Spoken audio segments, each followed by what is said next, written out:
Okay, so Help Me Fix was originally, I built it for engineers. I built it for gas engineers and plumbers originally that had done their knees and their backs in and they couldn't get under sinks anymore. They couldn't kneel on worktops anymore. But they had all this great knowledge that they wanted to share. And they couldn't share it because they had to go and become estimators for British Gas and so on and so forth. So the idea was that you would have a way for them to share their knowledge without having to physically be there. It started off as a direct to homeowner service, but eventually the business model changed and now it connects tenants with engineers, electricians, gas engineers, plumbers, appliance repairmen, anything you want to think of, to remotely diagnose and triage maintenance issues within rental properties. So there's some inherent problems in the way that property maintenance is arranged in the UK today. So you've got tenants, you've got property managers, you've got landlords, you've got contractors, and there's a lot of mistrust between everyone. It's a very drawn out process, and there's a lot of room for improvement. There's a lot of room to save wasted money, wasted time, and to improve the service that you're offering to the tenant and then obviously to the landlord as part of that. So there was loads of places to improve on. So it wasn't, once I could identify the issues, it wasn't that difficult to then take the next step and start to address them. So Help Me Fix is at the moment a purely virtual service. So what we want to do is we want to place that service with landlords all over the country, recruit loads and loads of tradespeople. So at the moment we've got 21 qualified tradespeople from, like I say, plumbers, electricians, appliance repairmen, and we want to grow that, get it in every rental home with every tenant across the country, and then after that, there'll be an extension onto a physical service. So after the actual virtual call, there'll be a physical element after that as well. So a lot of what gets done is diagnosis and like I say, triage. So there's no way that you can start stripping down a boiler over video with a tenant. It's really dangerous and you definitely shouldn't do that. But what you can do is get a lot of basic information from the tenant. You can have a look at any problems, like fault codes with the boiler. If it's something simple like pressure, you can show the tenant how to top it up. Or if they don't know how to use the controls. If it's a leak, you can get the tenant to run all the tests and spray around the bath, get the bath panel off, have a look underneath. There's actually a lot that can be done just using someone else as an extension of your hands, without getting them into trouble. And at the end of that, you've got an unbiased report that's generated by the engineer, and that goes over to the landlord or the property manager, and they can use that information to recruit a physical contractor if one is required. I'm passionate about tradespeople. I'm passionate about engineers. I am an engineer. So I feel like we get a really rough deal, quite a lot of the time. I'm also passionate about service, so offering a really, really good service.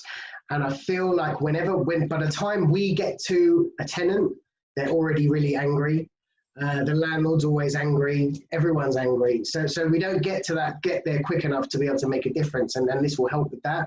And I'm also quite enjoying disrupting the industry a bit. I'm kind of prodding people in places they don't want to be prodded in and asking some pretty challenging questions. And I'm interviewing people on video and getting answers out of them that they didn't want to give. And I'm actually really enjoying it. It feels naughty. I'm interviewing people and asking them how they feel, landlords specifically, and asking them how they feel about contractors as a contractor. And some of the things they're telling me, that they demonize us. They really think that we're bad news. And actually finding out why they think that is quite interesting, and hearing their reasoning behind it. So that their number one problem is that they feel like they're being ripped off all the time. They feel like contractors are really expensive and overinflated pricing, and they feel like they can't trust anyone. They feel like the contractor's biased and they're lying to them, and they feel like they're being ripped off by their agents, and they they're not very happy with their tenants half the time, and the tenants aren't very happy with them, and it's a big mess, big mess. Instead of waiting 3 days, you're connected in about 3 minutes. So that's quite an improvement. Yeah.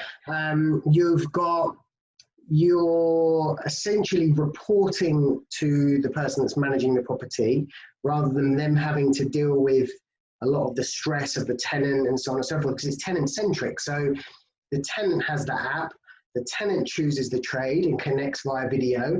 The landlord's also got a version of the app, and they can see what's going on, and they can authorize stuff and or not authorize stuff if that may be the case. And then you've got this direct connection straight away between a tenant and an engineer that's available and ready to speak to them, ready to help. Mm-hmm. And then once that call is finished, everybody gets informed straight away. That there's no like going home and typing up an invoice in an email. It's instant. The job report goes to the agent, it goes to the landlord, the invoice goes off, and it all just happens straight away.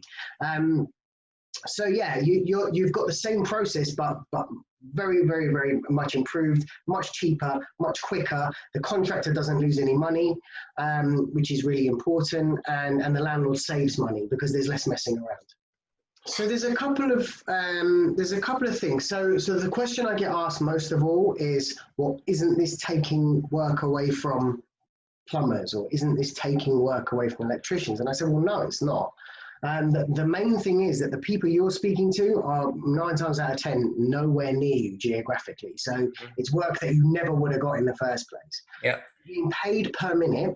So instead of having to drive to wherever you're going, pay for parking, get your tools off the van, go in, and then stay there for half an hour and then do the whole lot of the way back, you're being paid for the time that you're actually working.